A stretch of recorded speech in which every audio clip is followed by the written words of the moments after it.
हरे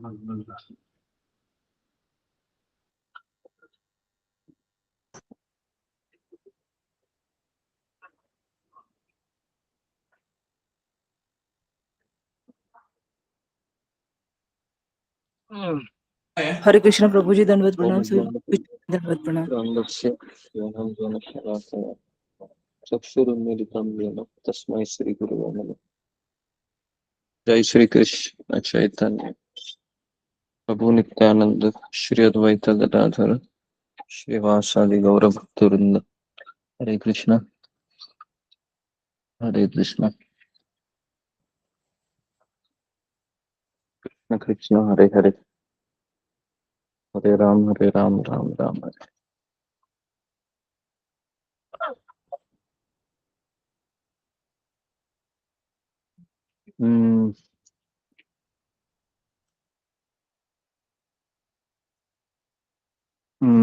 okay, हरे कृष्णा। तो सबका स्वागत है। तो आज हम श्रील प्रभुपाद जी का फाइनल पास टाइम, श्रील प्रभुपाद जी जब इस संसार से चले जाते हैं, इसके बारे में हम चर्चा करेंगे। 727 उनको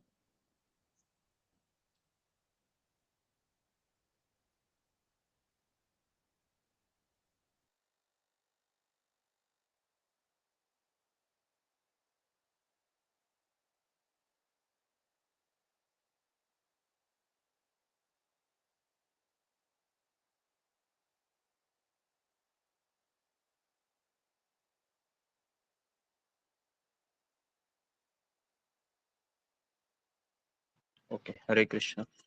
तो हम जैसे कि कई दिनों से हम श्रील प्रभुपाद जी का लीलामृत है ना, उसको हम श्रवण कर रहे हैं। और श्रील प्रभुपाद जी के बारे में हमने अभी तक 3 क्लास हमने ली है, 4 क्लास लिए हैं संक्षिप्त में, जिसमें हमने चर्चा की है।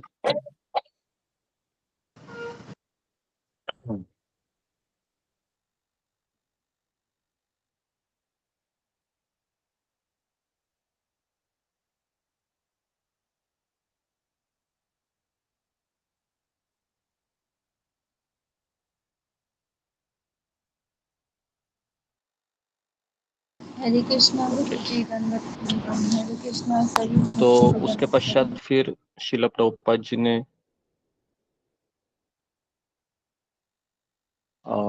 108 मंदिरों की स्थापना की। उसके पश्चात फिर श्रील प्रभुपाद जी ने कम से कम 5000 लोगों को दीक्षा दे दी। उसके पश्चात फिर श्रील प्रभुपाद जी ने गुरुकुल की स्थापना की।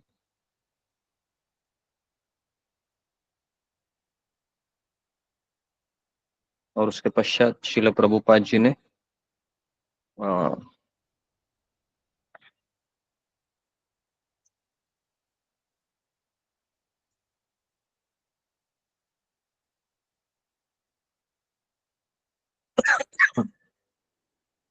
उसके पश्चात श्रील प्रभुपाद जी ने कृषि क्षेत्र है उनकी भी स्थापना की। कृषि क्षेत्र का अर्थ है कि जहाँ पर श्रील प्रभुपाद जी है, वह अपने भक्तों को इस बात का अनुभव कराया कि हम बहुत सिंपल तरीके से भी रह सकते हैं, है ना।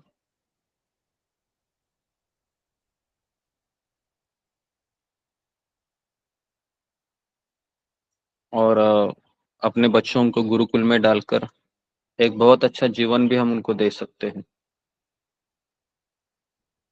तो ये श्रील प्रभुपाद जी ने अपने शिष्यों के लिए सब कुछ किया। श्रील प्रभुपाद जी का जीवन काफी व्यस्त रहता था। हालांकि श्रील प्रभुपाद जी है वह अपने शिष्यों को पत्रों के माध्यम से दीक्षा देते थे, इतने व्यस्त रहते थे। प्रभुपाद जी का दीक्षा देने का तरीका मैं आपको बताना चाहूंगा, और इसके ऊपर काफी फिर चीजें है ना, मतलब कॉन्फ्लिक्ट होने लगे, क्योंकि शिल प्रभुपाद जी है वह पत्र के माध्यम से दीक्षा देते थे, नाम देते थे, और माला वह केवल है ना भेजते थे। माला भी नहीं भेजते थे, वो कहते थे कि जो मंदिर का अध्यक्ष रहेगा ना, वह उस माला पे जाप करेगा। जो मंदिर का अध्यक्ष होता है या मेन लीडर होता है, और इस तरीके से वह दीक्षा मिल जाती थी, क्योंकि ये असंभव था। कई कई देशों में कई कई प्रभुपाद के जो शिष्य थे, ये फॉलोअर थे, तो प्रभुपाद जी कभी इनसे मिले भी नहीं है। कुछ शिष्य तो ऐसे हैं कि जिंदगी में प्रभुपाद से मिले नहीं है, लेकिन उन्होंने प्रभुपाद जी के बारे में सुनकर प्रभुपाद जी की किताबें पढ़कर आ, उनसे दीक्षा लिया, और दीक्षा लेते समय भी प्रभुपाद जी उनके साथ नहीं थे। प्रभुपाद जी ये दीक्षा, यह जैसे मुंबई में अभी प्रभुपाद जी है और अमेरिका में दीक्षा देना है, तो प्रभुपाद जी वो पत्र के माध्यम से उनको नाम देते थे। और फिर जो मंदिर के अध्यक्ष अमेरिका के लॉस एंजलिस के अगर अध्यक्ष है, उनको कहते थे कि आप मेरे बिहाफ में आप माला करिए, और वो माला आप तुलसी का उनको दे दीजिए। तो इस तरह से फिर प्रभुपाद जी का दीक्षा का है ना विधि था। तो इसके लिए फिर जैसे प्रभुपाद जी चले गए ना, तो इस्कॉन संस्था के ऐसे दो फिलॉसफी निर्माण हो गई, इसके कारण ही कि कई लोगों का ऐसा कहना है कि प्रभुपाद जी ही एकमात्र आचार्य है, प्रभुपाद जी के बाद कोई आचार्य नहीं है। ऐसा एक संप्रदाय है हमारे ही इस्कॉन से, एक डिवाइड हो गया, अपसंप्रदाय है वो, है ना। जो इस्कॉन बैंगलोर करके एक मंदिर है, वो मैं आप कहूंगा कि आप कभी वहां पर मत जाइए, इस्कॉन बैंगलोर। और उसको हरे कृष्ण मूवमेंट करके वो संस्था है, जैसे अक्षरधाम भी है, अक्षर अक्षर पात्र करके है। तो सेम टू सेम है, वो भी प्रभुपाद जी को फॉलो करते हैं, लेकिन वो प्रभुपाद जी के शिष्यों को अपनाते नहीं है।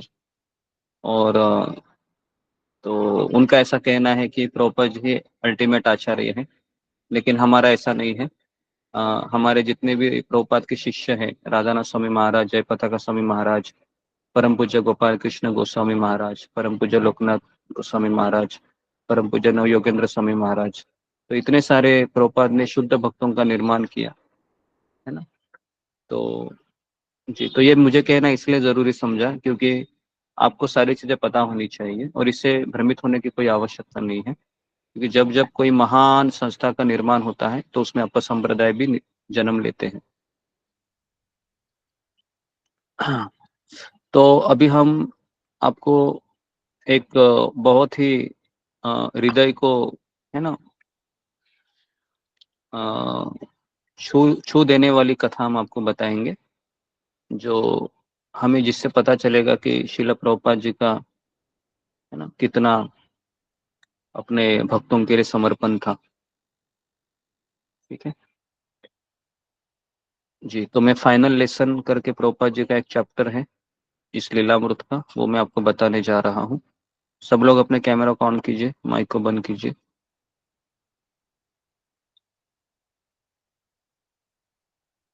जी, तो आज द्वादशी है, आशा करता हूँ कि आपने पारना टाइम के अनुसार छोड़ा होगा समय। हाँ जी, कितने लोगों ने कल माला की, 64 माला, फिंगर को रेस कीजिए।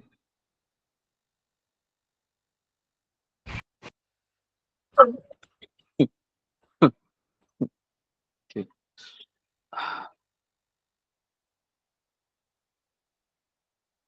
Okay okay, very good. जी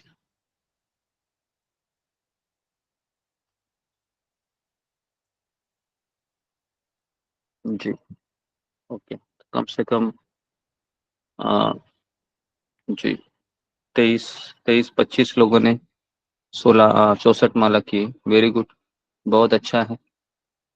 जो 25 लोगों ने 64 माला की, इनका हम आभार व्यक्त करते हैं।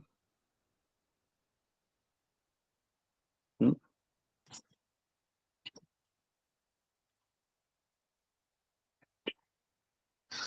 जी, लेकिन कौन मुझे बताएगा कि 64 माला करने के पश्चात क्या मनोभाव होना चाहिए?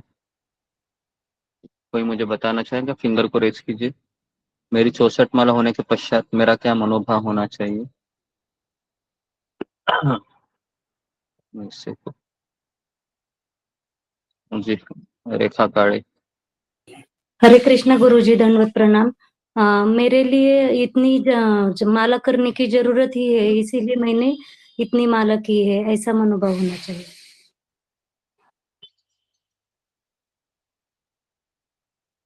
जी, और कोई? सुजाता। हरे कृष्णा गुरु दंडवत प्रणाम सभी भक्तों को प्रणाम। मुझे आवाज हमें नहीं। ये मनोभाव होना चाहिए कि मैं इतनी पतित हूँ, इसलिए मुझे इससे ज्यादा भी माला करना चाहिए।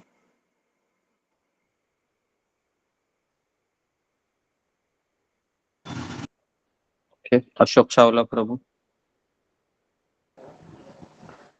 जी गुरुजी, गुरुजी ये भाव होना चाहिए, एक तो मैं पतित हूँ तो इसके लिए मेरे को माला ज्यादा करनी चाहिए। दूसरा ये है कि इसे केवल गुरु कृपा और भक्तों के संग द्वारा ही ये संभव हुआ है, अदरवाइज मेरे में इतनी योग्यता नहीं है कि मैं इतनी माला कर पाऊँ। ओके जी। और एक सबसे बड़ा मनोभाव ये होना चाहिए कि जिन लोगों का 64 माला नहीं हुआ वो लोग मेरे से भी श्रेष्ठ है। जिन लोगों का 64 माला नहीं हुआ किसी कारणवश, वो भक्तगण मेरे से भी श्रेष्ठ है। ये सबसे बड़ा मनोभाव होना चाहिए। ठीक? क्योंकि जब हम 64 माला करते हैं तो एक अंदर से एक आवाज आती है, तुम महान हो, तुम महान हो, तुम महान हो, महान हो, तुमने कर दिखाया, तुमने कर दिखाया, तुमने कर दिखाया, है ना? अंदर से आवाज आता है ना? तो उसको हमको दबा कर कहना है, नहीं नहीं नहीं, ये है ना, मैं सबसे पतित हूँ और मेरे से भी श्रेष्ठ व्यक्ति है जिसने एकादशी के दिन एक माला भी की होगी ना, वो भी मेरे से श्रेष्ठ है। तभी हमको जाके वो, है ना, 64 माला हमारी डाइजेस्ट होगी। हाँ।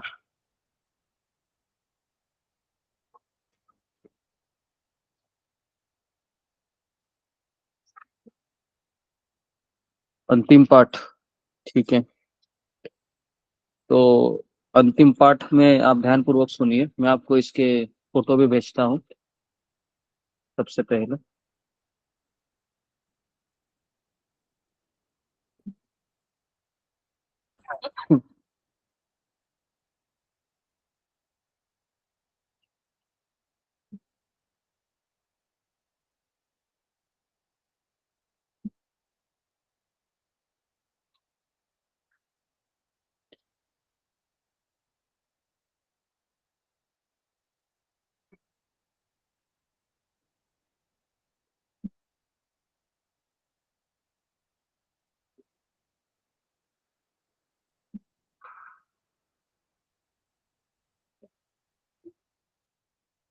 ठीक है, तो मैंने भेज दिए हैं जी।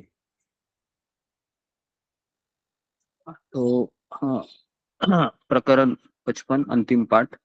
जीवित रहने का वचन देकर भी श्रील प्रभुपाद जी कहते रहे कि हर चीज की तरह उनका जीवन अभी भी कृष्ण के हाथों में है। प्रभुपाद जी बहुत बहुत बीमार हो गए थे ना, प्रभुपाद जी बहुत बीमार हो गए थे और उनके सारे जितने भी शिष्य थे बहुत परेशान हो गए थे कि प्रभुपाद जी हमें छोड़कर जाएंगे।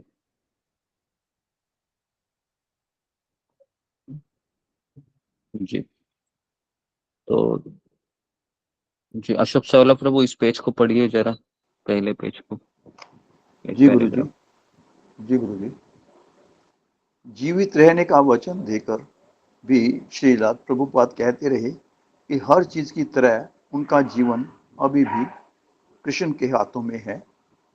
उनकी मुक्त रुचि का यह अर्थ नहीं था कि वे पूर्णतः स्वतंत्र हैं, अपितु शुद्ध भक्त की प्रवृत्ति तो मुक्त भाव से कृष्ण की शरण में जाने की होती है, चाहे जो कुछ भी हो। कृष्ण की परम भक्त गोपियों के भाव में चैतन्य महाप्रभु ने प्रार्थना की थी चाहे अपने आलिंगन में बंद करके आप मेरे साथ कठोर व्यवहार करें या मेरे समक्ष उपस्थित न होकर मेरे हृदय को भग्न कर दें, किंतु हर दशा में आप सदा मेरे सहज आराध्य स्वामी हैं। चूंकि भगवान और उनके शुद्ध भक्तों के बीच जो आदान प्रदान होता है वह चरम व्यक्तिगत होता है, अतः भगवान तथा उनके भक्त दोनों अपनी अपनी इच्छाएं और व्यक्तिगत अभिलाषाएं व्यक्त करते हैं। अपनी बाल लीला में कृष्ण कभी माता यशोदा की गोरस की मटकी तोड़ते हैं तो कभी अपने आप को उनसे पकड़वाते हैं और बंधवाते हैं। प्रत्येक दिशा में भगवान और भक्त की इच्छाएं एक होती हैं, किंतु कभी कभी वे प्रेम पूर्ण संघर्ष के रूप में प्रकट होती हैं। इसी तरह यद्यपि प्रभुपाद ने भक्तों को वचन दिया कि वे इस संसार में रहते जाएंगे और मृत्यु की अवज्ञा करेंगे, और फिर भी वे कृष्ण की इच्छा के समक्ष समर्पित बने रहे। श्रीला प्रभुपाद अपना समर्पण पहले ही उस प्रार्थना में व्यक्त कर चुके थे जिसे उन्होंने अपनी ओर से अपने भक्तों से करने को कहा था। हे प्रिय कृष्ण, यदि आप चाहें तो शील प्रभुपाद की को अच्छा कर दें। यदि आप चाहें वाक्यांश से वे अपने अनुयायियों को कृष्ण के एकाधिकार का स्मरण कराते रहे और उसके पालन का आदेश दे रहे थे। यद्यपि वे उनसे गुहार करने का एकमात्र स्वीकार्य उपाय भी बता रहे थे। इसी प्रकार 1967 में ईस्वी में उन्होंने अपने शिष्यों को एक और प्रार्थना की थी। मेरे गुरु ने अभी अपना कार्य पूरा नहीं किया है। उन्होंने तब कहा था कि कृष्ण ने भक्तों की प्रार्थना सुन ली थी और उनकी इच्छाओं को स्वीकार कर लिया था।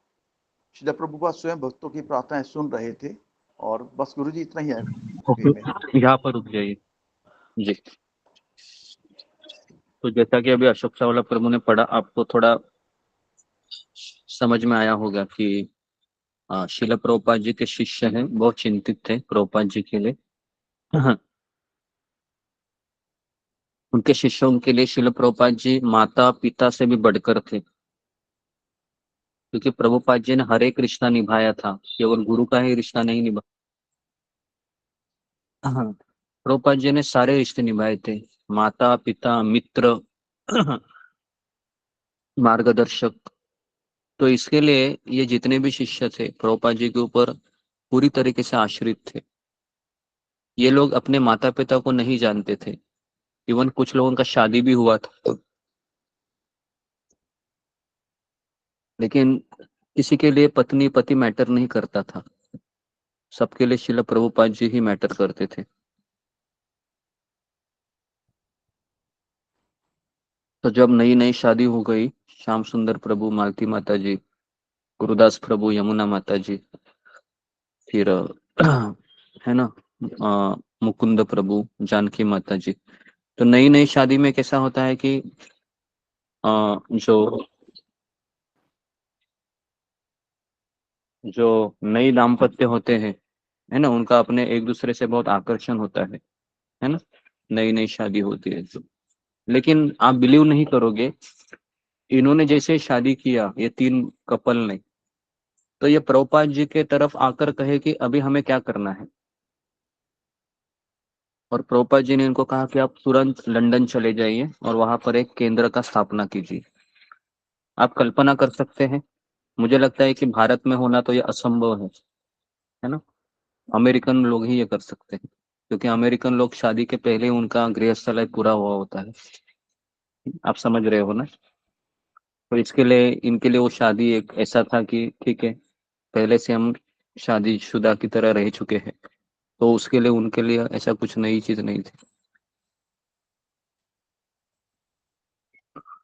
तो ऐसे मैं आपको ये कहना चाह रहा हूँ कि ऐसे शिष्य प्रभुपाद को मिले थे जो उनके लिए जीवन मरण कोई मैटर नहीं करता है, उनके लिए केवल प्रभुपाद जी की प्रसन्नता मैटर करती है।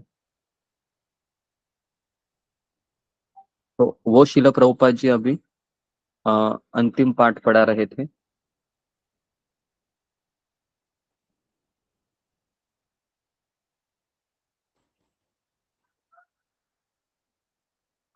अपने शिष्यों को। तो पहले पैराग्राफ में हमने देखा कि चैतन्य महाप्रभु की प्रार्थना है कि चाहे आप हमें आलिंगन दो या आप मेरे साथ कठोर व्यवहार करें या मेरे समक्ष उपस्थित न होकर मेरे हृदय को भग्न कर दे, मतलब तोड़ दे हृदय। इस संसार में जब किसी का हृदय टूट जाता है ना, चलो पता है ना, व्यक्ति डिप्रेशन में चला जाता है जब किसी का हृदय टूट जाता है। लेकिन भक्ति मार्ग में हम भगवान को ये कह रहे हैं कि आप हमारा हृदय तोड़ दे,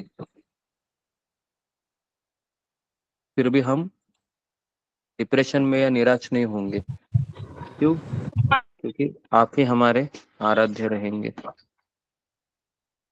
है, तो ये पहले पैराग्राफ में भगवान श्रील प्रभुपाद जी अपने शिष्यों को समझा रहे हैं। ठीक है, दूसरा पैराग्राफ में यहाँ पर माता यशोदा का उदाहरण देते हैं लेखक और कहते हैं कि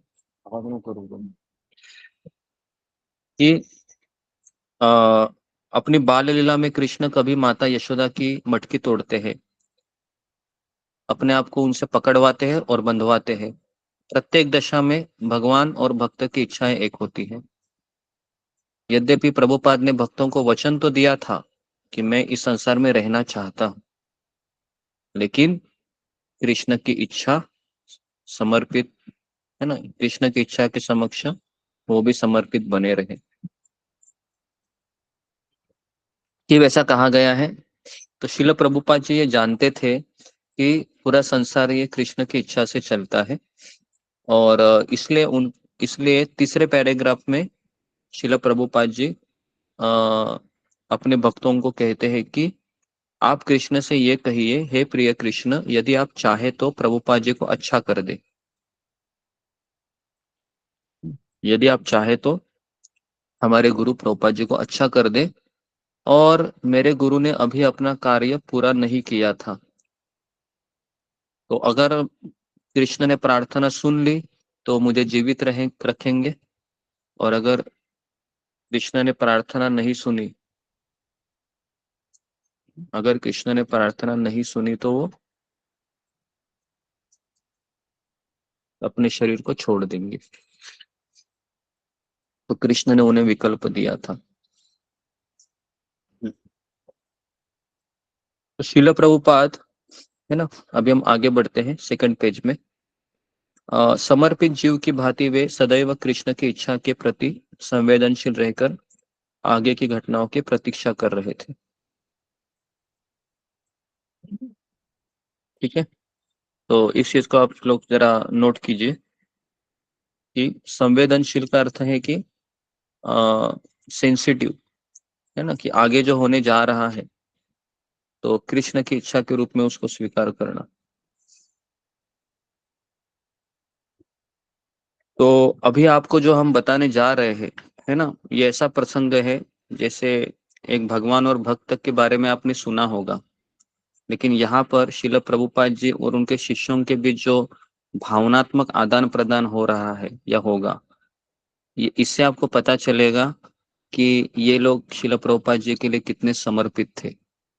और और ये सपने में भी ये कभी सोचे नहीं थे कि प्रभुपाद जी हमें छोड़कर चले जाएंगे।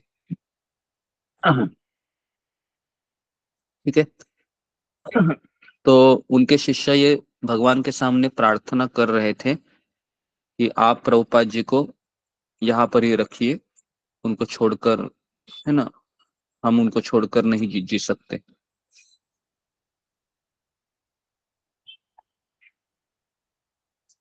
तो प्रभुपाद जी भी जानते थे कि कई बार मृत्यु से मैं बच चुके थे कृष्ण की कृपा से, भक्तों की प्रार्थना से।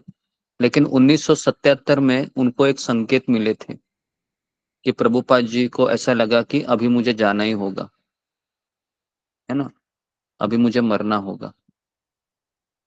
प्रभुपाद को अपने शिष्य बहुत प्रिय थे। वे वह भी जानते थे कि उनके शिष्य अभी भी परिपक्व नहीं हुए थे। क्यों परिपक्व नहीं हुए थे? तो प्रभुपाद जी ने इस्कॉन की स्थापना कभी की थी? 1966 में, बराबर है।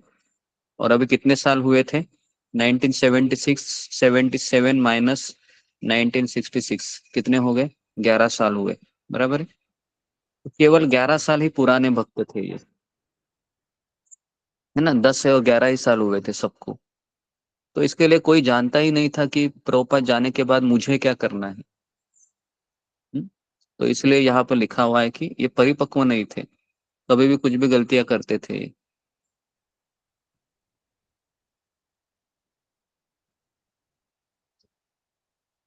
तो जीवित रहने के अपने निर्णय का अनुगमन करते हुए श्रील प्रभुपाद जी ने अपने आप को अपने शिष्यों पर छोड़ दिया और कहा कि आप मेरी पूर्ण रूप से देखभाल करें।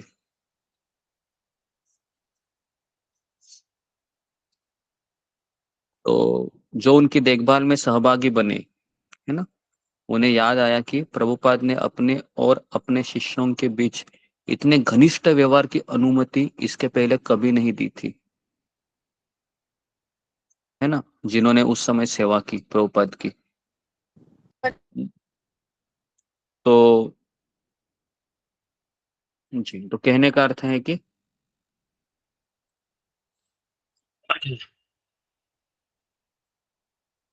शिला प्रभुपाद जी है उस समय पूरी तरीके से अपने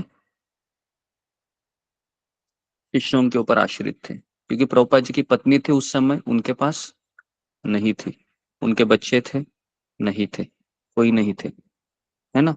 बराबर आप लोग भी यही सोच रहे होंगे ना, जब मैं मरते समय ये सब लोग मेरे आसपास होने चाहिए, लेकिन यहाँ पर आप देख सकते हो प्रभुपाद के आसपास इनमें से कोई नहीं थे। ठीक है, हाँ। तो इसलिए ये हमारे लिए बहुत बड़ा एक शिक्षा है, क्योंकि हम सभी लोग ये चाहते हैं कि मरते समय, है ना, मेरे परिवार वाले मेरे साथ रहे। लेकिन प्रभुपाद जी का आप अगर मरण काल देखोगे तो प्रभुपाद जी के आसपास इनमें से कोई नहीं था। उनकी पत्नी भी जीवित थी, उनके बच्चे भी जीवित थे, लेकिन कोई नहीं आया, क्योंकि प्रभुपाद जी ने इन्फॉर्म ही नहीं किया किसी को। ठीक है, अभी आप देखिए, अभी हम प्रवेश कर रहे हैं अंदर। ठीक है, एक बार कीर्तनानंद महाराज आग्रह करने लगे, प्रभुपाद आपने कुछ नहीं खाया है, आपने कुछ नहीं पिया है, एक मैंने आपके लिए आ, है ना, मौसम्बी का रस लाया है ना, तो आप और एक गिलास पी लीजिए। प्रभुपाद ने कहा कि मैंने बहुत पी चुका हूँ। कीर्तनानंद आग्रह करने लगा, तो कीर्तनानंद महाराज ने कहा कि मैं माता यशोदा की तरह नहीं हूँ कि ये करूँ, है ना। मुझे सदैव स्मरण रहता है कि आप मेरे आध्यात्मिक गुरु है। श्रील प्रभुपाद जी कीर्तनानंद का आदेश मानते रहे, है ना। उसी तरह भवानंद महाराज, तमाल कृष्ण महाराज, भक्तिचारू महाराज, उपेंद्र तथा अन्य सेवक प्रभुपाद को फुसलाते रहते कि वे विशेष प्रकार का भोजन ले और हमेशा अपने शरीर की देखभाल करें। देखिए, प्रभुपाद के इतने सारे पुत्र थे। कितने पुत्र थे प्रभुपाद के? 5,000, है ना। 5,000 में से 10 लोग उनके आसपास थे। तो 10 में से कोई कहता था कि आप ये खाइए, आपकी सेहत के लिए अच्छा है। दूसरा कहता था आप ये खाइए, आपकी सेहत के लिए अच्छा है। तीसरा कहता था, प्रभुपाद जी के सोच रहे थे कि ये लोग कितना मेरे ऊपर प्रेम दर्शा रहे हैं, है ना।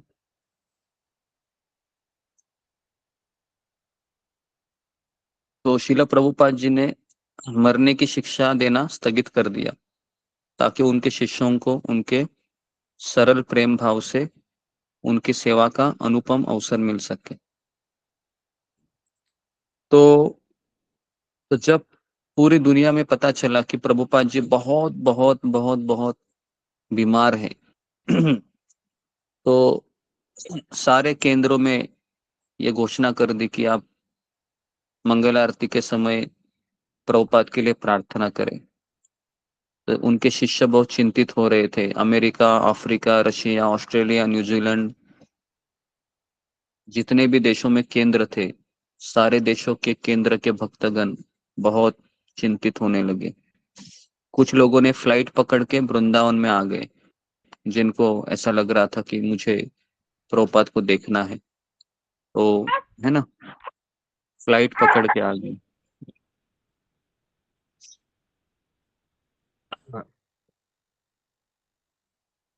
ठीक है, ध्यान पूर्वक सुनिए अभी, क्योंकि ये जो चीज है ना, मतलब अभी हम जो आपको बता रहे हैं, ये शायद आपने सुनी होगी या नहीं सुनी होगी, क्योंकि ये पार्ट कोई डिस्कस नहीं करता है किसी कि प्रभुपाद ने किस तरह से अपना शरीर छोड़ा, क्या माहौल था उस समय, है ना।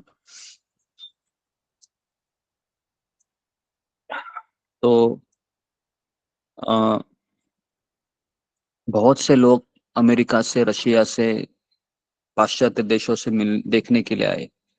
उन सबको उनके कमरे में जाने दिया गया। सब लोग उनके शरीर की मालिश करने करने के लिए, उस समय केवल 2-4 भक्त ही करते थे, लेकिन प्रभुपाद जी जब अंतिम समय में जाने के लिए लगे, तो सारे शिष्यों को उन्होंने अवसर दिया कि आप हम मेरे शरीर को हाथ लगाइए और मेरी सेवा करने का आप अवसर प्राप्त करा लीजिए।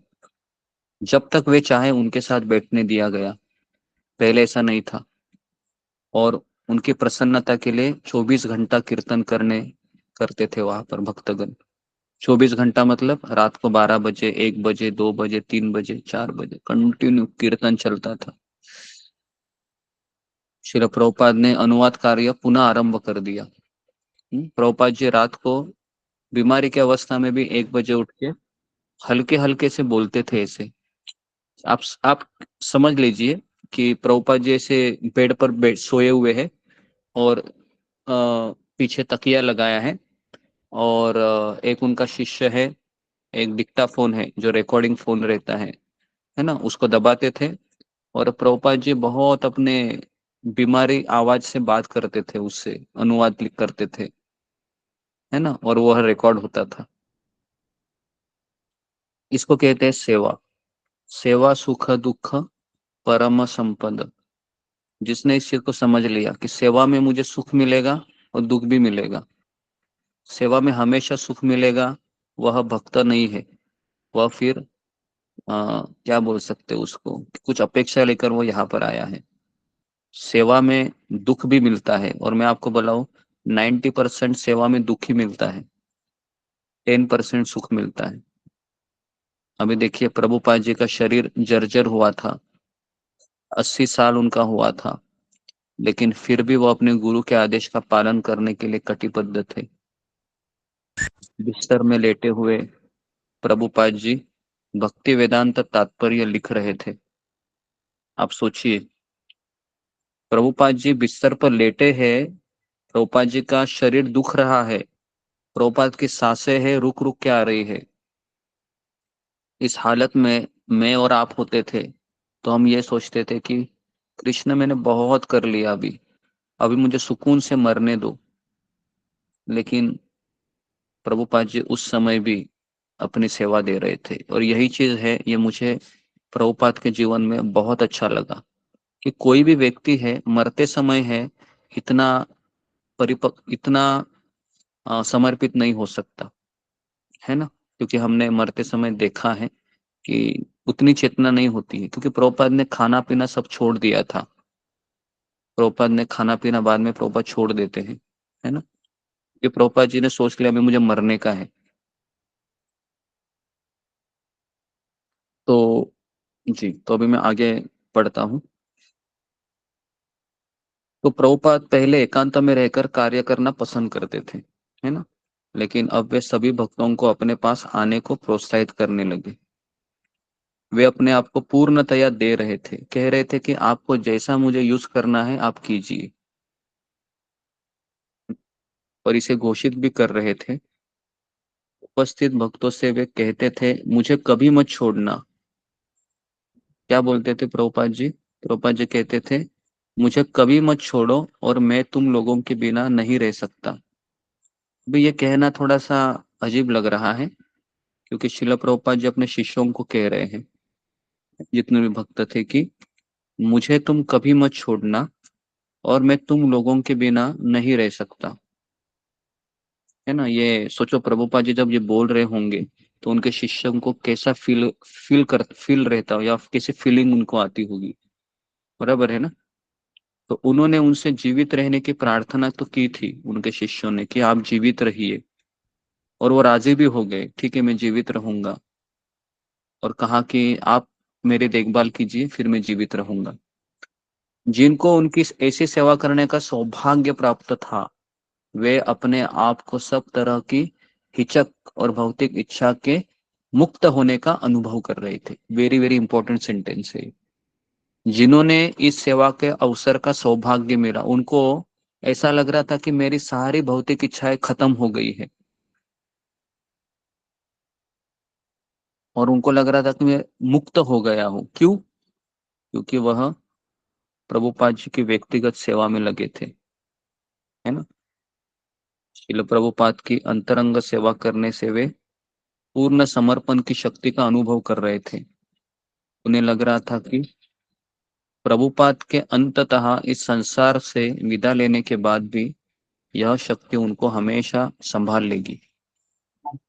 तो जो लोग प्रभुपाद जी की सेवा कर रहे थे ना, उनको ऐसा लग रहा था कि प्रभुपाद जी जाने के बाद ये जो शक्ति है ना, ये जो शक्ति है जो हमारे अंदर प्रज्वलित हो रही है समर्पण की, यही शक्ति मुझे प्रभुपाद जाने के पश्चात भी संभाल लेगी भक्ति में, है ना। तो इसलिए जो व्यक्ति शुद्ध भक्त की सेवा में लग जाता है, उसके मुक्ति के द्वार बहुत सहजता से खुल जाते हैं। मैं वापस कह रहा हूं, जिस व्यक्ति को ये सौभाग्य मिला है ना शुद्ध भक्त की सेवा का, उसके मुक्ति के द्वार तुरंत खुल जाते हैं। लेकिन उसको हिचक नहीं होनी चाहिए, क्योंकि यहाँ पर लिखा हुआ है कि वो अपने आप को सब तरह की हिचक और भौतिक इच्छा से मुक्त का अनुभव कर रहे थे। पिछले महीनों में ही प्रभुपाद लगातार मृत्यु से, है ना, जूझ रहे थे। और उसी समय प्रभुपाद के एक शिष्य है हृदयानंद गोस्वामी महाराज, उन्होंने पोर्तुगल भाषा में उनके सभी किताबों का अनुवाद किया। और जैसे ही प्रभुपाद ने सुना, प्रभुपाद जी बिस्तर से खड़े हो गए तुरंत कि आपके किताबों का अन्य भाषा में अनुवाद हुआ है। और प्रभुपाद जी कहने लगे, यही मेरा जीवन है, यही मेरा जीवन है। अगर आप मुझे जीवित रखना चाहते हो, अगर आप मुझे जीवित रखना चाहते हो तो आप क्या करें, आप ये किताबों का छपाई करते रहिए, तभी मैं जीवित रहूंगा। भौतिक संसार तो मेरी अस्थियां है, ये तो हड्डियां है, इससे मुझे क्या मिलेगा। अस्थियां हमारा जीवन नहीं है। हमारा वास्तविक जीवन है कृष्ण की सेवा करना, कृष्ण के लिए मरना। अस्थियां रहे या जाए, इसमें कोई अंतर नहीं है। वास्तविक जीवन तो हमारा भगवान की सेवा में कार्यरत होना चाहिए। यहाँ तक कि इतिहास में ऐसे कौन से ऋषि थे जिन्होंने अपनी अस्थियां भी दे दी, है ना, सेवा में, देवताओं की। दधीच हाँ, तो उनका नाम है दधीची ऋषि, है ना। उन्होंने अपने हड्डियां दी भगवान की से देवताओं की सेवा में कि चलो भाई ले लो आप, है ना, जिससे वज्र फिर से वृत्रासुर को मारने के लिए। जी। तमाल कृष्ण महाराज ने कहा, प्रभुपाद जी आप भी वही कर रहे हैं जो इतिहास में काफी महान पुरुषों ने किया। प्रभुपाद ने कहा, जब तक संभव हो अस्थियों की देखभाल करो मेरे, किंतु वास्तविक जीवन ये नहीं है। अगर आप मुझे जीवित रखना चाहते हो तो आप मेरे किताबों का वितरण करो। जब मेरे किताबें वितरण होगी तो मैं जीवित रहूंगा। प्रभुपाद जी उनको यही बोलते थे, मुझे खाना नहीं चाहिए, मुझे बस, मैं यही चाहता हूँ कि मेरे गुरु ने जो मुझे कार्य दिया था उस कार्य को चलते हुए मैं देखना चाहता हूँ, और यही मेरा जीवन है। तो फिर एक बार प्रभुपाद जी के एक शिष्य आए, अत्रेय ऋषि।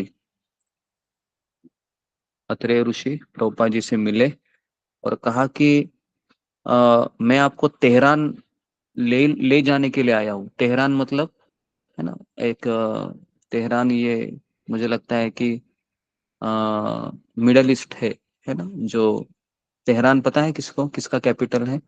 मुझे लगता है मस्कट, दुबई, कटक, यहाँ का तेहरान करके एक जगह है, तेहरान। तो वहां से आकर के प्रभुपाद जी आप हमारे साथ चलिए, तेहरान में बहुत अच्छा आ, है ना, आ, वातावरण है, वहाँ हवा भी अच्छी चलती है, गर्म हवा, तो आपको बहुत अच्छा लगेगा। प्रभुपाद ने कहा कि ठीक है, मुझे ले चलो, अस्थियों की गठरी है मेरे पास, तो है ना, मेरे पास कुछ मांस नहीं है, क्योंकि प्रभुपाद जी का मांस पूरा गल चुका था, केवल प्रभुपाद जी की हड्डी दिख रही थी। आई बात समझ में? प्रभुपाद का मांस पूरा गल चुका था, क्योंकि बहुत प्रभुपाद जी तपस्या किए थे, केवल हड्डियां दिख रही थी। तो प्रभुपाद जी यही कहते थे कि आप इन हड्डियों को ले चलो जहां लेके जाना है। ऐसे बोलते थे। तो एक से अधिक भक्तों ने प्रभुपाद जी की तुलना भीष्म देव से की। है ना, भीष्म देव आप सबको पता है ना, मरते समय उपदेश दे रहे थे। तो वैसे ही प्रभुपाद जी शरशैया पर लेटे हुए पीड़ा का अनुभव किए प्रेम भरा उपदेश अपने शिष्यों को दे रहे थे। कि सबसे बड़ा उपदेश क्या दे रहे थे? कि मुझे कैसे मरना है। आई बात समझ में? मुझे कैसे मरना है, ये उपदेश दे रहे थे। है ना, हमें सब कैसे मरना है, बराबर है, तो हमें ऐसे मरना है। लेकिन ऐसा कौन व्यक्ति मर सकता है, पता है आपको? ऐसा एक ही व्यक्ति मर सकता है जिसने अपना पूरा जीवन, है ना, अपने आध्यात्मिक गुरु के सेवा में दिया है ना, बराबर है। यहाँ पर प्रभुपाद जी केवल अपने गुरु की सेवा ही कर रहे हैं, कृष्ण ने तो नहीं बताया ये सब करने को, है ना। उन्होंने, अपने गुरु ने उनको पहली मुलाकात में क्या बोला था? कि आप किताबें छपो और प्रचार करो, बराबर है। तो प्रभुपाद जी अंतिम क्षण में भी वही कर रहे थे। इसको कहते हैं समर्पण। आई बात समझ में? समर्पण किसे कहते हैं? इसे कहते हैं समर्पण। मतलब ये नहीं कि मुझे वैरायटी चाहिए, एक साल में ये करूंगा, दूसरे साल ये करूंगा, तीसरे साल ये करूंगा, नहीं। समर्पण मतलब वो एक ही चीज को जिंदगी भर करता है। ओके जी। हाँ, तो प्रभुपाद ने, हाँ, प्रभुपाद के पुत्र उनके पास अधिक देर तक रहकर उनकी शिक्षाएं सुन रहे थे। शिला प्रभुपाद जी कह रहे थे कि मुझे कुछ खाना नहीं है, मुझे कुछ खाने की इच्छा नहीं हो रही है। तो उनके शिष्य उनको डांट कर कहते थे कि प्रभुपाद, आप खाएंगे नहीं, पिएंगे नहीं, तो फिर आप हमें छोड़कर चले जाएंगे, और यदि आप छोड़कर चले जाएंगे तो हम किन के सहारे जिएंगे? तो फिर प्रभुपाद जी ने देखा तो कुछ प्रभुपाद जी खाने लगे फिर, है ना। तो उनके जैसे प्रभुपाद जी एक निवाला खाते थे, ऐसा लगता था कि प्रभुपाद जी खा रहे हैं, और तन किनके लग रहा है? तन उनके शिष्यों के लग रहा है ना। ऐसा ही माहौल था उस समय, है ना। प्रभुपाद जी निवाला खाते थे और ऐसा लग रहा था कि ये उनके शिष्यों को, है ना, उनके शरीर को ये शरीर में जा रहा है। तो इस तरीके से माहौल था वो।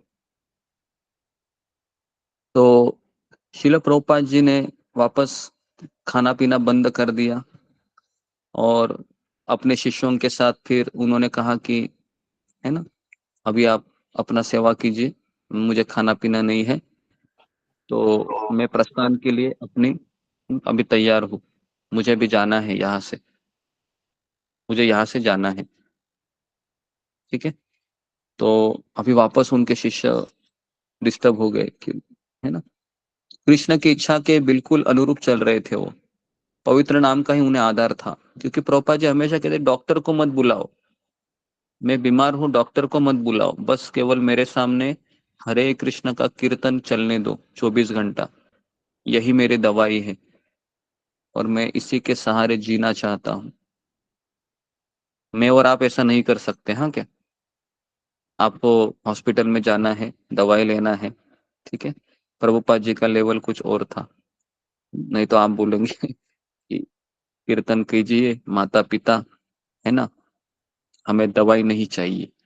ऐसा मत कीजिए। प्रभुपाद जी का अलग लेवल था। तो प्रभुपाद के सेवक उन्हें नियमित उपचार के लिए फुसलाने के लिए चिंता युक्त प्रयास कर रहे थे। प्रभुपाद ने चेतना की पूरी स्पष्टता के साथ कहा, मेरे हाथ में कुछ नहीं है, कृष्ण बलराम के हाथ में है। उस समय प्रभुपाद जी कहाँ पर थे ये सब हो रहा था? तो प्रभुपाद जी कृष्ण बलराम मंदिर में थे। और आपको याद है, है ना, मेरा सौभाग्य रहा, मैं 10 दिन वृंदावन में था, तो प्रभुपाद के कमरे में हम जप करने के लिए जाते थे। और मैं आपको बोलूं, प्रभुपाद जी का बिस्तर अभी भी वही उधर भी है, उधर ही है।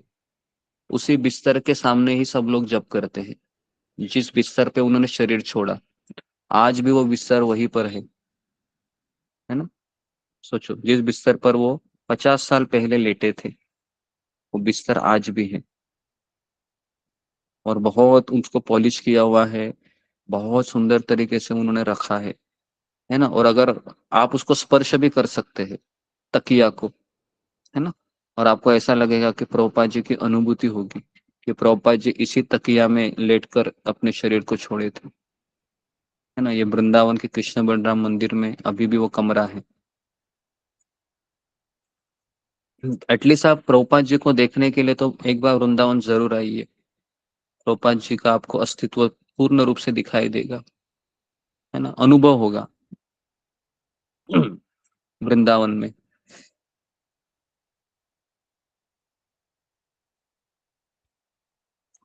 तो अचानक प्रभुपाद जी की बहन आ गई, पिशीमा, है ना।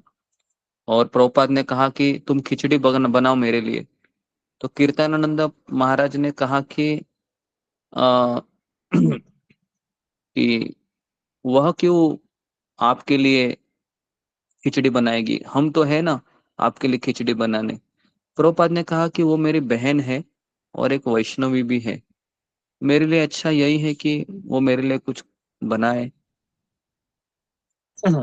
तो भक्ति चारू महाराज ने कहा, प्रभुपाद आपने जो कुछ किया है वह कृष्ण के लिए किया है। हो सकता है कि इस संसार में अनजाने में भी अपराध हो जाता है। तो प्रभुपाद जी एक बार अपने शिष्यों को कहने लगे कि मैं अपने ऐश्वर्य और सफलता के लिए गर्वित हो उठा था, भगवान ने मेरे गर्व को चूर चूर कर दिया है। क्योंकि अगर ये शरीर ही नहीं रहेगा तो फिर गर्व की क्या बात है। तो प्रभुपाद जी अपने शिष्यों को ऐसा बोलते थे कि मुझे घमंड आ गया था बहुत, क्योंकि मुझे 108 मंदिर मैंने बांधे, इतना मुझे सफलता मिली। तो पिशीमा सब सुन रही थी किचन में रहकर। तो उसने जोर से बोल पड़ी, नहीं नहीं नहीं नहीं, आपने कोई अपराध नहीं किया, आपने कोई अपराध नहीं किया, आपने कोई अपराध नहीं किया। भक्ति चारू महाराज ने कहा, आपसे तो कभी अपराध हो ही नहीं सकता, आप भगवान के शुद्ध भक्त हैं, आप अपराध कैसे कर सकते हैं। प्रभुपाद ने कहा, मैं तो मनमौजी हूँ, बदमाश हूँ, धूर्त हूँ, मैंने कभी समझौता नहीं किया, मैंने हमेशा अपने ही बात को आगे रखा, एक हाथ में लाठी दूसरे में भागवत, ये मेरा तरीका था प्रचार करने का, इसलिए मैंने बहुत अपराध किए हैं, आप हमें क्षमा करें। ये थे प्रभुपाद जी, है ना, जगत गुरु है, लेकिन देखो क्षमा मांग रहे हैं, बराबर है। क्योंकि क्षमा मांगना ये बहुत बड़ा गुण होता है किसी का। कोई भी व्यक्ति क्षमा नहीं मांगता है और आर्ग्यूमेंट करते रहता है, लेकिन क्षमा मांगने वाला व्यक्ति बहुत उदार होता है ना। आर्ग्यूमेंट करने वाला व्यक्ति से भी क्षमा मांगने वाला और क्षमा करने वाला व्यक्ति, ये दोनों महान होते हैं, है ना। हमें लगता है कि क्षमा मांगना मतलब क्या है, डरपोक या फिर, है ना, या क्या बोल सकते हैं, डरावनी चीज है, या फिर हम अपने आप को लाचार कर रहे हैं क्षमा मांग के। ऐसा नहीं है। क्षमा मांगने वाला व्यक्ति ये बहुत बड़ा होता है, और क्षमा करने वाला व्यक्ति उससे भी बड़ा होता है। और आर्ग्यूमेंट करने वाला व्यक्ति, मेरे साथ ऐसा किया आपने, मेरे साथ वैसे किया, मैंने तो आपके लिए इतना किया, तो फिर ऐसा व्यक्ति है वह इतना महान नहीं होता है। प्रभुपाद के गुरु भाई भी उनसे मिलने आए एक बार, और प्रभुपाद ने इन सबसे अपने अपराधों के लिए क्षमा मांगी। प्रभुपाद के गुरु भाइयों से कहा कि हाँ, कृष्णदास बाबा जी आए थे, पुरी महाराज, आनंद प्रभु, पुरुषोत्तम ब्रह्मचारी, लगभग 20 लोग आए थे प्रभुपाद के गुरु भाई, और प्रभुपाद के बिस्तर के बगल में बैठे थे। और जब वे प्रभुपाद के पास पहुंचे तब वे विश्राम कर रहे थे, तो तुरंत प्रभुपाद ने कहा कि उनको बुलाइए, मैं उन्हें देखना चाहता हूँ। प्रभुपाद ने अपने आप को बिस्तर से ऊपर उठाने को कहा, क्योंकि प्रभुपाद जी ना चल भी नहीं सकते थे।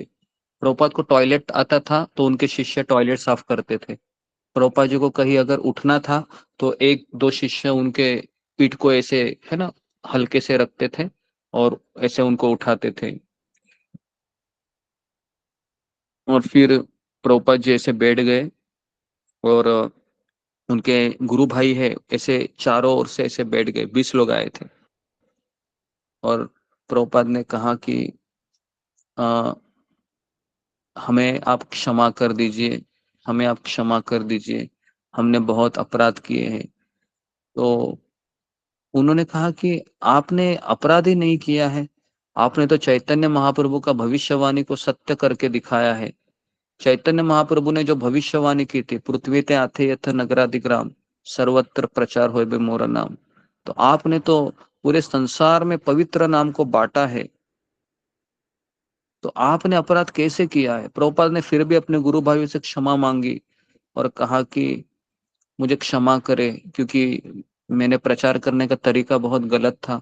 मैं एक हाथ में लाठी लेता था, दूसरे में भागवत लेता था। मैंने बहुत लोगों का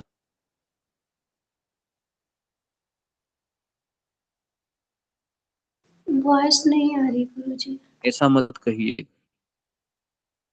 प्रभुपाद ने दोहराया, मेरे सभी अपराधों को आप क्षमा करें, मैं अपने ऐश्वर्यों से गर्वित हो उठा था।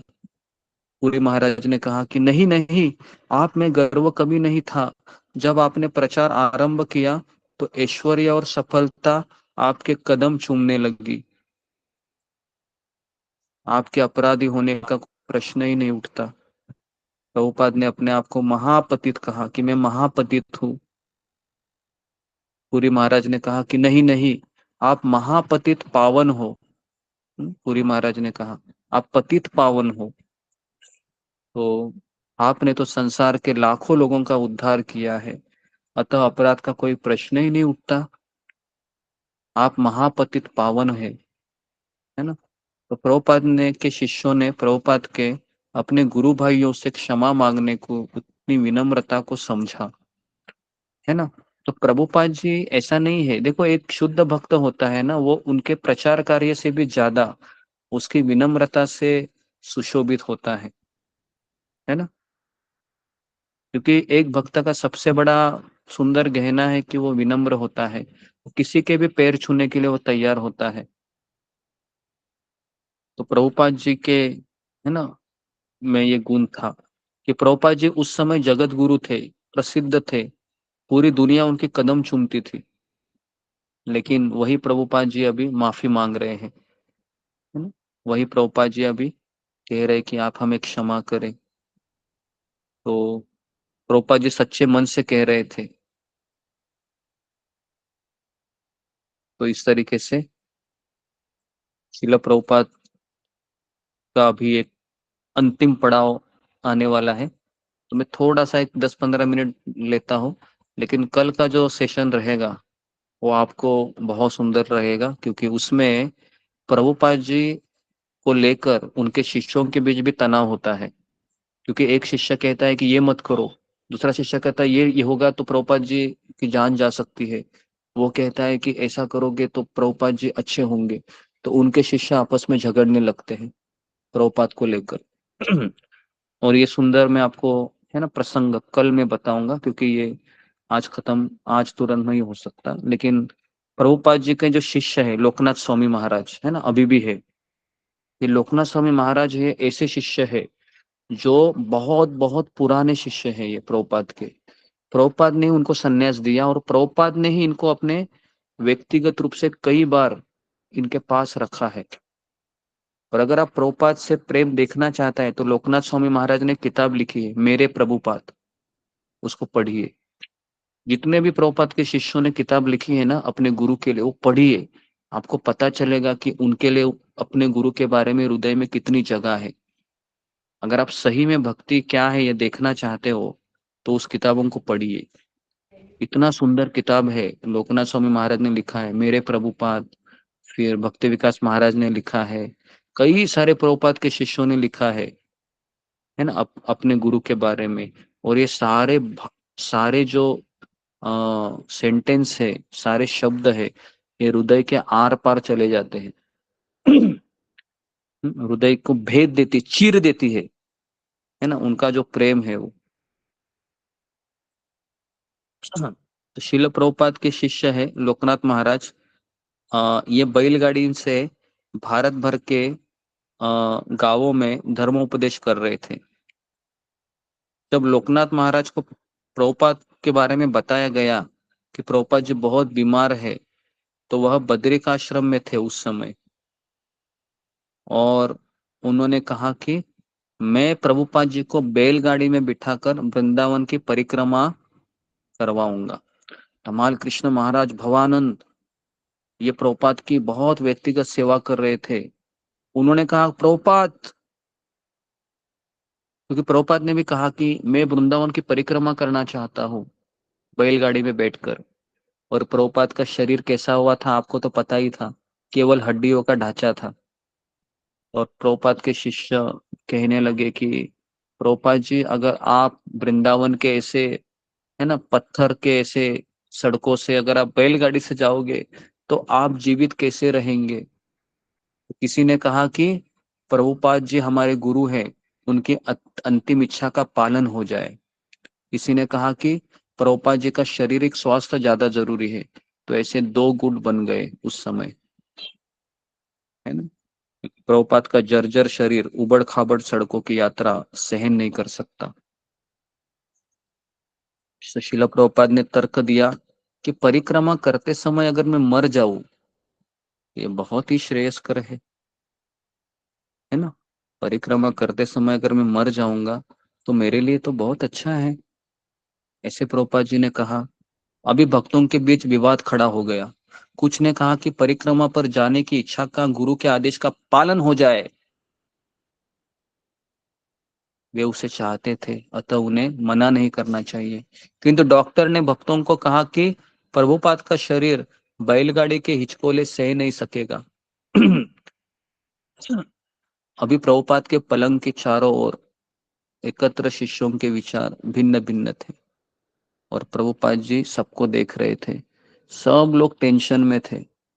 तमाल कृष्ण महाराज, भवानंद महाराज, भक्तिचारू महाराज, सब लोग टेंशन में थे। और प्रभुपाद जी बिस्तर पर लेटे अपने शिष्यों को निहार रहे थे। और प्रभुपाद के अनुरोध करने पर लोकनाथ महाराज बैलगाड़ी किराए पर लेकर आए मथुरा से, है ना। और लोकनाथ महाराज तथा हंसदूत ने सुझाव दिया कि हम परिक्रमा वृंदावन की नगरी में 7 गोस्वामियों के मंदिरों का दर्शन करेंगे, फिर हम गोवर्धन पूजा करेंगे। प्रभुपाद गोवर्धन पर्वत जा सकते हैं। तमाल कृष्ण महाराज, भवानंद, भक्तिचारू महाराज ने इसका विरोध किया, कहा कि ऐसा नहीं कर सकते आप लोग, प्रभुपाद का शरीर बहुत जर्जर हो चुका है। तो इस तरीके से प्रभुपाद ने कहा कि एक ही दिन का तो प्रयोग है, एक दिन चलेगा, विश्वास रखो, मैं एक दिन में नहीं मरूंगा। प्रभुपाद कहने लगे तमाल कृष्ण महाराज को, मुझे गोवर्धन जाने का विचार बहुत पसंद है, हम लोग वहां पर ही भोजन बनाएंगे, है ना, और वहां पर ही हम अच्छी पिकनिक रहेगी। प्रभुपाद ने कहा। प्रभुपाद को पिकनिक के बारे में सोच रहा था उस समय कि प्रभुपाद का भगवान के साथ संबंध क्या था। एक बार प्रभुपाद ने बताया था कि मैं कृष्ण का मित्र हूँ। प्रभुपाद का साख्य भाव था कृष्ण से। तो अभी देखो सब लोग टेंशन में है, और प्रभुपाद जी कह रहे हैं कि मुझे जाना है, मुझे जाने दो, मुझे जाने दो, मुझे जाने दो। प्रभुपाद जी कह रहे थे मैं परिक्रमा करना चाहता हूँ। सभी बातों पर विचार करने के बाद भक्तों ने तय किया कि अगले दिन शिल प्रभुपाद को हम बैलगाड़ी में बिठाकर गोवर्धन ले जाएंगे। अधिकांश भक्त रात भर प्रभुपाद को अकेले छोड़कर चले गए, क्योंकि अभी उसी दिन कृष्णदास बाबा जी महाराज प्रभुपाद से मिलने आए, उनके गुरु भाई, है ना, थोड़े समय के लिए, और कीर्तन करने लगे और बीच बीच में बांग्ला में बातें करते थे, है है ना। अभी अचानक रात के 12 बजे थे, है ना। उनके गुरु भाई थे निष्किंचन कृष्णदास बाबा जी महाराज, ये है ना। और तमाल कृष्ण महाराज और भवानंद महाराज वहां पर आ गए प्रभुपाद के पास, और उनके आंखों से आंसू आ रहे थे, रो रहे थे, और वे चिंता से बेहाल थे। प्रभुपाद समझ गए। उन्होंने पूछा, प्रभुपाद ने ये नहीं पूछा, प्रभुपाद ने क्या पूछा? प्रभुपाद ने पूछा कि क्या तुम चाहते हो कि मैं ना जाऊं? क्या तुम चाहते हो कि मैं ना जाऊं? तमाल कृष्ण महाराज ने कहा कि जी शिल प्रभुपाद, मैं आपको बताता हूँ कि मैं ऊपर अपने कमरे में बहुत विचलित हो रहा हूँ, मुझे नींद नहीं आ रही है। ये सोचकर कि आप जाने के तैयार हैं, मैं केवल पागलों की तरह अपने कमरे में टहल रहा हूँ। दो भक्तों ने मुझे बताया कि सड़क इतनी खराब है कि आप इस सड़क पर जाएंगे तो आगे पीछे हिचकोले खाएंगे, और मैं ये नहीं समझ पा रहा हूँ कि हम लोग कल ही क्यों चल रहे हो, किंतु जब आपकी दशा ऐसी हो तो हम यात्रा पर क्यों जाएं? मैं इसे समझ नहीं सकता हूँ। हम सारे विचारों को इसलिए ताक पर क्यों रख रहे हैं कि हमें कल जाना है, मैं समझ नहीं पा रहा हूँ। प्रभुपाद ने तमाल कृष्ण महाराज की सारी बातें सुनी, और फिर प्रभुपाद ने नरमी से कहा, बहुत अच्छा। और वे न जाने उनके विचारों से तुरंत सहमत हो गए। कहा कि ठीक है, तुम चाहते हो कि मैं ना जाऊं, कि मैं नहीं जाऊंगा। प्रभुपाद कहते मैं नहीं जाऊंगा। और भक्ति चारों महाराज जोर से नाचने लगे, कहा कि जय प्रभुपाद। भवानंद महाराज ने भी राहत का अनुभव किया। धन्यवाद प्रभुपाद, धन्यवाद, धन्यवाद आपका, बहुत अच्छा, तुम लोग सुखी हो? सब लोग कहा हाँ प्रभुपाद। भवानंद ने कहा अब मैं संतुष्ट हूँ प्रभुपाद, मैं बहुत बड़ी चिंता में था, चिंता न करो। मैं तुम्हें परेशानी में नहीं डालूंगा। तमाल कृष्ण महाराज ने कहा कि प्रभुपाद जी, हमारा आपसे इतना लगाव है, इतना लगाव हो गया है कि आप कभी कभी हमें पागल करा देते हो। आज रात हम पागल हो रहे थे। प्रभुपाद ने कहा नहीं नहीं, मैं ऐसा नहीं करूंगा। फिर प्रभुपाद ने अपने गुरु भाई की ओर मुड़कर कहा, बाबा जी महाराज, जरा देखिए इनमें मेरे लिए कितना प्रेम है, कितना स्नेह है। तमाल कृष्ण महाराज ने कहा, प्रभुपाद जी, जिस तरह से आप हम लोगों से व्यवहार करते हैं, उससे आपके प्रति हमारा लगाव हर क्षण बढ़ते जाता है। प्रभुपाद ने कहा, यही तो मेरा कर्तव्य है।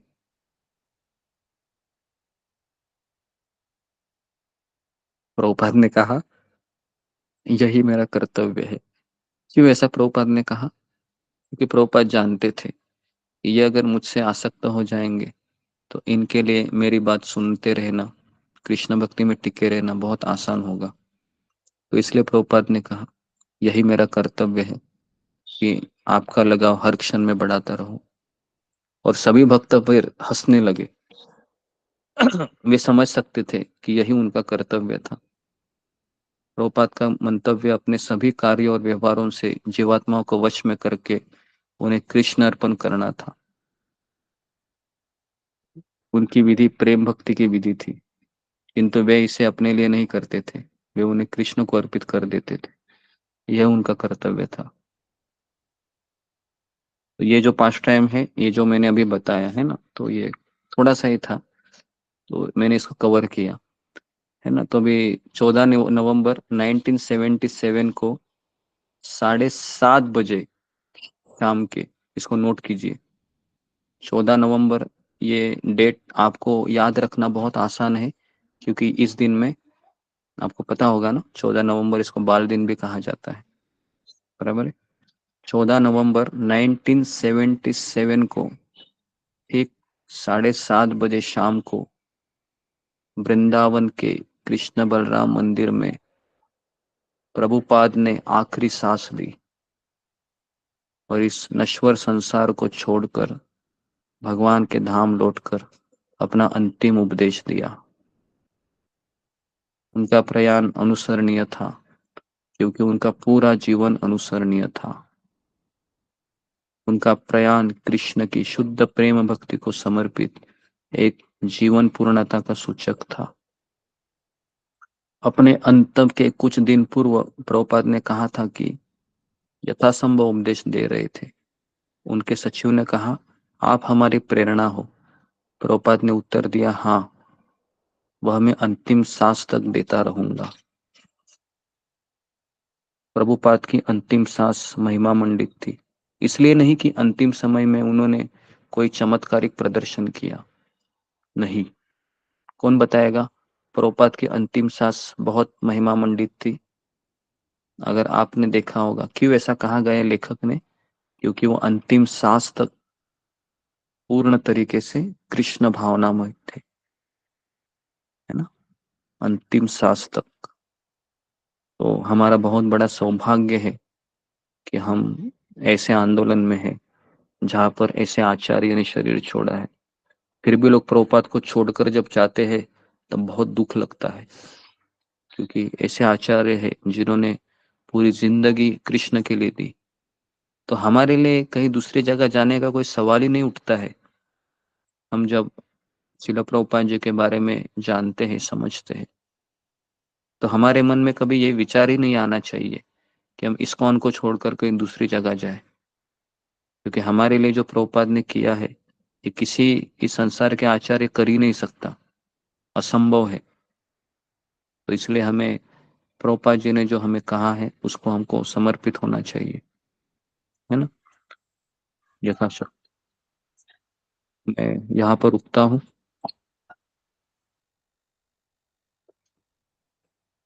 किसी का कुछ प्रश्न है, कुछ पूछना है, पूछ सकते हैं।